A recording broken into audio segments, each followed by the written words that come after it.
How's it going, boys? Johnny Superbman here, and I want to bring you another quick update video about some more new features that I found in GM mode. Now, in the last video, you guys were asking me, can you re-sign players during the regular season or before their contract comes up? As far as I can tell, no, you cannot. You cannot do that just yet. I may be wrong. Maybe there's some screen that I haven't found just yet, but I went into contracts. I tried to click on some players. Nothing even pops up. So as far as I'm concerned, no, you cannot re-sign players during the regular season.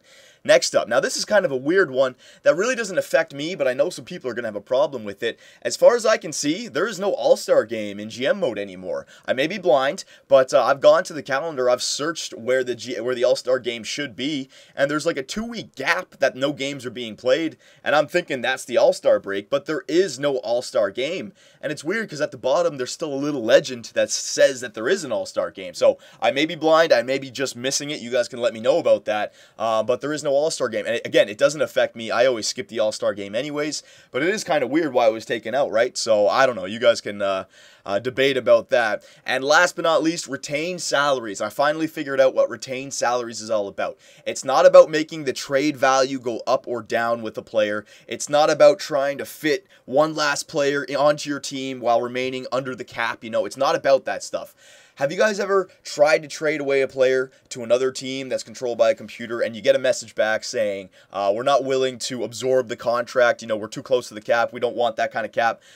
It's for that. So, for example, say like a $6 million player, 80 overall, you want to trade him to a team, and they give you that message that they're not willing to absorb the contract. Well, now you can retain up to half his contract and try to trade him again, and they may accept it. Now, instead of being an 80 overall, $6 million player, he's an 80 overall, $3 million player, and the computer may accept it. So that's what retained salary is for, boys. If you ever want to trade away a player who's got too much salary and the teams don't want to absorb the contract, use the retained cap salary or retained salary cap to make the trade go through. All right, but be wary. You have to retain that cap, and it's going to go towards your salary. So as long as you can afford it for however many years that player's under contract, you should be fine.